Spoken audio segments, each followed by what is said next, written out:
আসসালামু আলাইকুম প্রিয় দর্শক, আলাপ চাইতায় আপনাদের সকলকে আমন্ত্রণ জানাচ্ছি ও শুভেচ্ছা। কৃতি পুরুষ আসিফ নজরুল কি বলেন?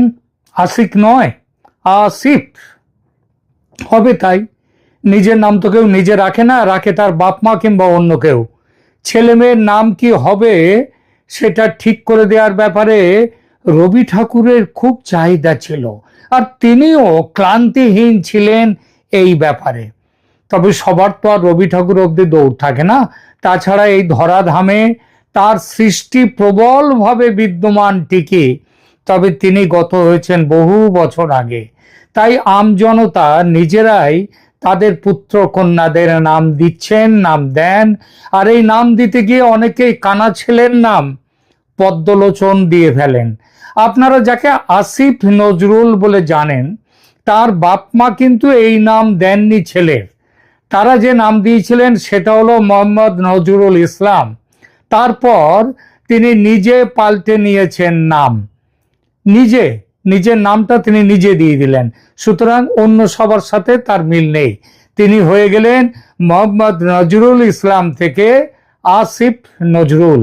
তবে তাকে যারা চেনেন এবং তার গতিবিধির খবর যারা রাখেন, তারা বলেন আসিফ অপেক্ষা ওই আশিক নামটা ভালো ফিট করতো তার। আশিক অর্থ কি? আশিক আরবি শব্দ, এর বাংলা অর্থ হলো প্রেমিক, লাভার। এবং এই বিষয়ে বেশ খ্যাতি আছে কিন্তু ওই আপনাদের আসিফ নজরুলের, যাকে আমি বললাম আশিক নজরুল। এই খ্যাতির কথা একটু শুনবেন। শুনুন তার ক্যাসানোভা ইমেজের একটু বিবরণ। শুভেচ্ছা বন্ধুরা। শুনুন। আসিফ নজরুল ও সম্রাট শাহজাহানের প্রেম কাহিনী।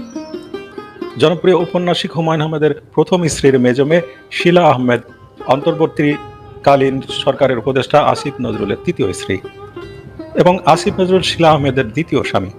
আপনারা যারা বিপ্লবের রোমান্টিসিজমে ভুগছেন, পোস্ট জিতছেন, আসিফ নজরুলের মতো পুরুষ বিয়ে করা উচিত, তাদের জন্য কিছু কথা এখানে বলতে হচ্ছে।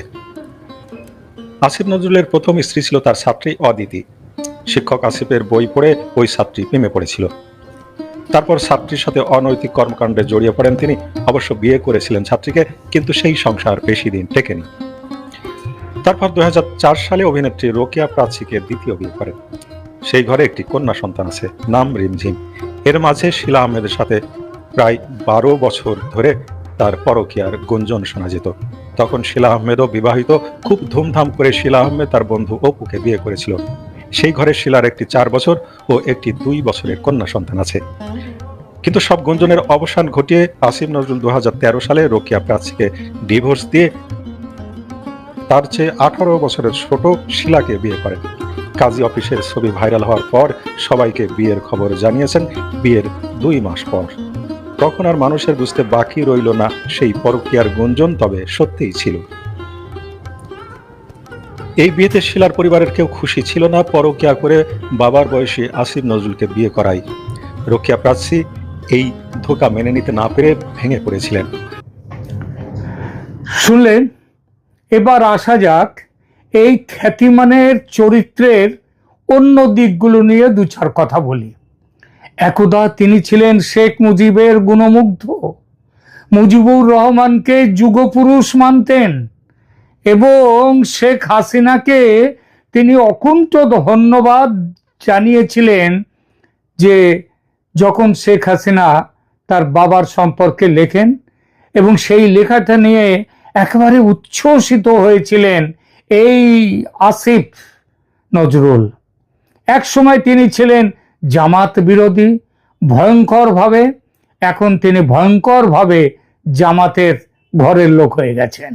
শুনুন তার কেচ্ছা, তার রাজনৈতিক এবং অন্যান্য যে কেচ্ছাগুলো আছে তার কথা একটু শুনুন, ছিলেন হিরো, হয়ে গেছেন জিরো। মাত্র 1 বছরের ব্যবধানে আসিফ নজরুল অনেকের চোখে প্রশংসিত থেকে ঘৃণিত হয়েছেন। কারণ একটাই, তিনি এক এক সময় এক এক রকম কথা বলেন। শেখ হাসিনা ও তার সরকার যে জঘন্য অপরাধ করে গেছে, এমন অপরাধ ৭১ মুক্তিযুদ্ধের সময় সংগঠিত হয়নি। বক্তব্যটা আসিফ নজরুলের। আসিফ নজরুলকে যারা চেনেন তারা ভালো করেই জানেন, একসময় তিনি রাজাকার বিরোধী ঘাতক দলের নির্মূল কমিটিতে ছিলেন। 1989 সালে বিচিত্রায় দেলোয়ার হোসেন সাইদিকে নিয়ে তার সাইদি সমাচার, একজন ধর্ম ব্যবসায়ীর উত্থান শিরোনামের প্রতিবেদনটির কথা মনে আছে। অথচ পরবর্তীতে সেই আসিফ নজরুল খোলস পাল্টে ভিন্ন পথে হেঁটেছেন। যুদ্ধাপরাধীদের সর্বোচ্চ শাস্তির দাবিতে শাহবাগ আন্দোলনকে তিনি ন্যায় বিচারের পরিপন্থী বলেছেন। সবশেষ হাসিনা সরকারের অপরাধকে মুক্তিযুদ্ধে পাকিস্তানি বাহিনীর বর্বরতার সাথে তুলনা করে তিনি সমালোচিত হয়েছেন। চাপের মুখে দুঃখ প্রকাশ করেছেন ঠিকই, তবে আসিফ নজরুলের এমন দ্বিচারিতা নতুন কিছু নয়। সুবিধা যেদিকে,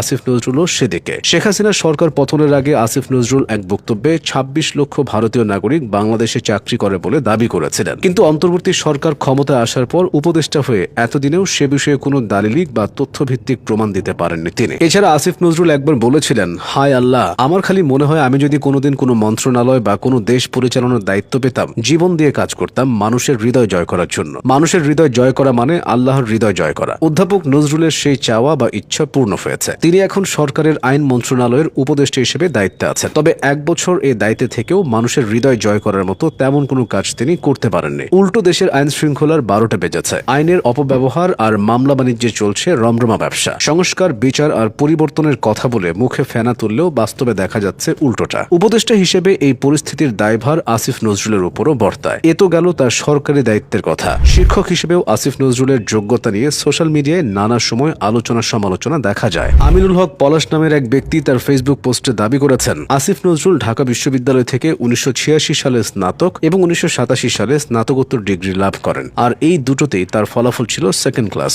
বিশ্ববিদ্যালয় জীবন শেষ করে তিনি সাপ্তাহিক বিচিত্রায় সাংবাদিক হিসেবে যোগ দেন। তখন ঘাতক দালাল নির্মূল কমিটির শাহরিয়ার কবির ছিলেন পত্রিকাটির সম্পাদক। তারপর অধ্যাপক নজরুলও সেই কমিটিতে যুক্ত হন। তাকে ঘাতক দালাল নির্মূল কমিটির দাপ্তরিক কাজ সামলানোর দায়িত্ব দেওয়া হয়। আমিনুল হক পলাশ নামের জনৈক ওই ব্যক্তি আরও লিখেছেন, সারা দেশ থেকে সংগৃহীত যুদ্ধাপরাধের প্রমাণ সম্বলিত সকল তথ্যাদি কম্পাইলের দায়িত্ব ছিল আসিফ নজরুলের উপর। কিন্তু যুদ্ধাপরাধের প্রমাণ সম্বলিত সংগৃহীত সকল ডকুমেন্ট আসিফ নজরুল তুলে দেয় ঢাকা বিশ্ববিদ্যালয়ের আইন বিভাগের তৎকালীন প্রধান এরশাদুল বারীর হাতে। পলাশের মতো এভাবেই আসিফ নজরুল ঢাকা বিশ্ববিদ্যালয়ের শিক্ষকের পদ বাগিয়ে নেন। আর শিক্ষক হবার পরপরই কমনওয়েলথ স্কলারশিপ নিয়ে তিনি পড়তে যান যুক্তরাজ্যে। অথচ তখনও তার বিরুদ্ধে রাষ্ট্রদ্রোহ মামলা চলমান। পরবর্তীতে আসিফ নজরুল ধীরে ধীরে তার আগের অবস্থান থেকে সরে আসেন। 2009 সালে আওয়ামী লীগ নেতৃত্বাধীন মহাজোট সরকার যুদ্ধাপরাধীদের বিচার কাজ শুরু করলে আসিফ নজরুল টেলিভিশন টকশোতে সেটা নিয়ে বিভিন্ন বিতর্কিত মন্তব্য করেন। লেখক হিসেবেও আসিফ নজরুলকে নিয়ে বিতর্কের জায়গা আছে। তার লেখা প্রথম উপন্যাস ক্যাম্পাসের যুবকে তিনি তিন্নি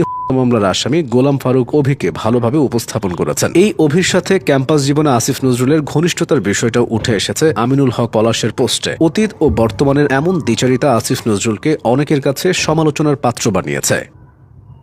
শুনলেন, একটা মানুষ কতটা নিকৃষ্ট হলে ৭১-এর পাকিস্তানি বাহিনীর অত্যাচারের চেয়ে হাসিনার আমলের অত্যাচারকে ভয়ঙ্কর বলে, আবার পরে দুঃখ প্রকাশ করলেই কি সেই অপরাধ কমে? সেই কথা আছে না, গরু মেরে জুতো মেরে গরু দান। আইন উপদেষ্টা হয়ে হাসিনা বিরোধী যত অপকর্ম করছে অন্তর্বর্তী সরকার, তার সব মন্ত্রণা কিন্তু এই লোকটার। ওই যে crime tribunal, international crime tribunal, যেটা শেখ হাসিনা তৈরি করেছিলেন যুদ্ধ অপরাধের, ৭১-এর মুক্তিযুদ্ধের অপরাধীদের বিচারের জন্যে, সেই ট্রাইব্যুনালের নিয়ম কানুন সব নিজের মতো করে পাল্টে দিয়ে তিনি তার মধ্যে যোগ করে নিয়েছেন এবার হাসিনাকে এই জুলাই আন্দোলনের, গত বছর জুলাই অভ্যুত্থানের বিচার সেই আইনের দায়রায় নিয়ে এসছেন। এই হচ্ছেন এই আসিফ নজরুল। এবং শুধু তাই না, যা কিছু করেছে আজকে আইন ব্যবস্থায় জজদেরকে, তাদেরকে জোর করে পদত্যাগপত্র লিখিয়ে নেওয়া হয়েছে, তাড়িয়ে দেওয়া হয়েছে, বসিয়ে দেওয়া হয়েছে নিজেদের লোকদের। তার সব কিছুর মূল পরিচালনা হচ্ছে এই লোকটা। এখন আসিফ আতঙ্কে ভুগছেন। মানুষ খুল্লা রাজাকার বলে ডাকছে তাকে। কালই শুনছিলাম একটি ভিডিওতে, বলছে এই আসিফ নজরুল তুই রাজাকার।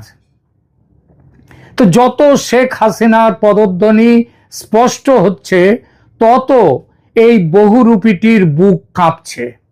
ক্ষমতায় ফিরে এলে শেখ হাসিনা এই বহুরূপী বজ্জাতটাকে যদি ক্ষমা করেও দেন, তাহলে সাধারণ মানুষ কিন্তু তাকে ক্ষমা করবে না। এই মালটাকে পালাতে হবে, দেশ ছেড়ে পালাতে হবে। ওই ইউনূসকে যেমন দেশ ছেড়ে পালাতে হচ্ছে, তেমনি আসিফ নজরুলকেও পালাতে হবে। তার কারণ বাংলাদেশের বর্তমান অবস্থার যে দায় যাদের ওপরে, তাদের মধ্যে একদম প্রথম দিকে আছে এই লোকটির নাম। এই কিন্তু ছাত্রদের খেপানোর, সেই সময়ে ছাত্রদের যত রকম ভাবে সাপোর্ট দেয়া, সবকিছু করেছেন এই লোকটি। সুতরাং পালাতেও একে হবেই, এবং যতদিন না সেটা হচ্ছে সেই পালানো, ততদিন আতঙ্কে ভুগছেন। আতঙ্কে ভুগতে হবে, রাতের ঘুম চলে যাবে আসিফ নজরুলের। তার চেহারাটা, ভদ্র মানুষের চেহারার আড়ালে যে চেহারা আছে, সেটা দেখে ফেলেছে মানুষ, সেটা চিনে ফেলেছে। এরা জামাতের থেকেও ভয়ঙ্কর। এরা জামাত, তাদের তবু একটা চরিত্র আছে, সে চরিত্র কেউ অনেকে সমর্থন নাও করতে পারেন, কিন্তু তারা তাদের চরিত্র নিয়েই থাকে। কিন্তু আসিফ নজরুলরা এদের মতো লোক, এবং যাদের মধ্যে হচ্ছে আসিফ নজরুল একটা কাল্ট ফিগার হয়ে গেছে বদমাইশি বহুরূপী চরিত্রের, সেই তাকে মানুষ কিন্তু ক্ষমা করবে না, শাস্তি তাকে পেতেই হবে। আর সেই শাস্তির ভয়ে আসিফ নজরুল এখন কাঁপতেছে। এখনকার মতো এখানেই রাখছি, ভালো থাকবেন, ধন্যবাদ।